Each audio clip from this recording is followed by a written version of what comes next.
ఈరోజు ఇందూరు నగరంలో డివిజన్కు కోటి రూపాయలని 60 కోట్ల టీయూఎఫ్ ఐడిసి ఫండ్ కింద 24వ డివిజన్లో భూమి పూజ చేయడం జరిగింది.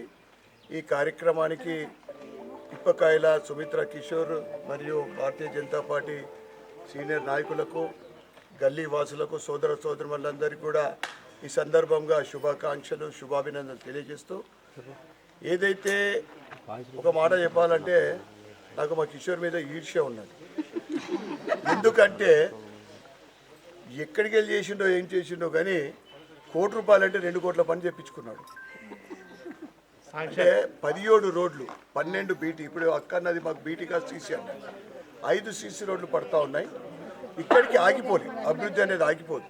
మీ అందరి ఆశీర్వాదంతో ఒక నెల లోపల జరిగే కార్పొరేషన్ ఎన్నికల్లో గతంలో భారతీయ జనతా పార్టీ గెలిపించారు, కమలంపూర్ గెలిపించారు, ఇప్పుడు అంతకన్నా ఎక్కువ మెజారిటీతో గెలిచేయండి.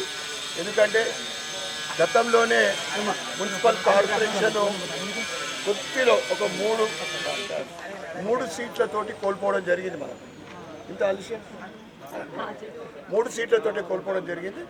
ఈసారి అన్ని సర్వేలు కాంగ్రెస్ వాళ్ళు అంటారు బీజేపీ గెలుస్తున్నది, బీజేపీ కార్పొరేట్ మేయర్ అవుతుందని చెప్తా ఉన్నారు.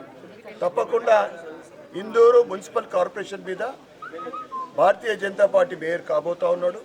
అయితే భారతీయ జనతా పార్టీ మేయర్ అయితే ఏంటిదని మీరు అడిగితే, ఇవాళ దేశమంతా కూడా మన రోడ్లు కానీ రైల్వేలు కానీ ఎట్లా అభివృద్ధి చెందుతారో చూస్తూ ఉన్నాం. మోడీ గారి ఆధ్వర్యంలో ఎక్కడైతే భారతీయ జనతా పార్టీ ఏ అధికారం ఎక్కడ ఉన్నా కానీ అక్కడ అభివృద్ధి ఉంటుంది. ముఖ్యం కారణం అవినీతి ఉండదు అక్కడ. ఇప్పుడు ఉన్న మున్సిపల్ ఫండ్స్ ఏదైతే ఉన్నాయో ఈ ఉన్న రెవెన్యూ తోటే కనీసం ఇప్పుడు ఉన్నదానికి ఒక 15 నుంచి 20% పనులు ఎక్కువైతాయి.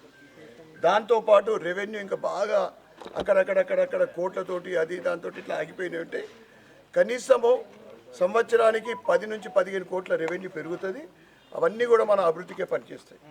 ఎందుకంటే ఈ రాష్ట్ర ప్రభుత్వం ఉన్నది, నా దగ్గర ఏం లేదు, చీరినా సంపినా ఏం లేదు.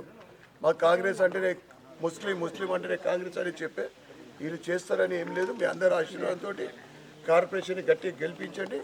అభివృద్ధి ఈ ప్యాకేజ్ తర్వాత కూడా మళ్ళీ ఏమైనా మిగిలిపోయినాయి ఉంటే తప్పకుండా అది కూడా పనులు పెడదాం. మీరు ఎక్కడ ఇప్పుడు ఎందుకంటే 17 రోడ్లు అవుతూ ఉన్నాయి. చాలా సంతోషకరమైన వార్త ఇది.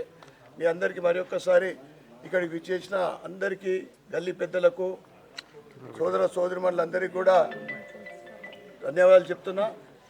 నాకు వాళ్ళని అడిగితే పెన్షన్ రాలేదని వాళ్ళని అంటే కాంగ్రెస్ వాళ్ళు వస్తే అడుగు, కాంగ్రెస్ వాళ్ళు వస్తే అడుగుండ్రి. ఎలక్షన్లో మీరు 2004 చేస్తున్నారు, ఎందుకు చేయలే? పెన్షన్లు మేము మా గవర్నమెంట్ రాగానే నెలలు చేస్తున్నారు, ఎందుకు చేయలే? చదువుకున్న అమ్మాయిలు ఉంటాడు, మాకు స్కూటీలు ఇస్తున్నారు, ఎందుకు ఇయ్యలే అడుగుండ్రి. కళ్యాణ లక్ష్మి వాళ్ళు అడుగుండ్రి, తులం బంగారం ఇస్తున్నారు, ఎందుకు ఇయ్యలే అడుగుండ్రి. ప్రతి మహిళకు 2500 ఇస్తున్నారు, ఎందుకు ఇయ్యలే అడుగుండ్రి. నిలదీయండి.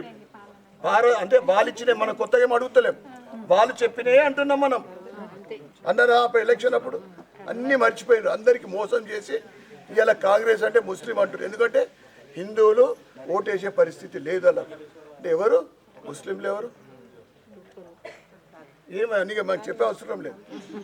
అటువంటి పార్టీ ఇవాళ మేము మేయర్ గెలుస్తాం, ఏం గెలుస్తాం, 4-5 సీట్లు 3 వస్తే మస్తు అయిపోయాయి. మరి ఒకసారి అందరికీ ధన్యవాదాలు చెప్పుకుంటూ భారత్ మాతకి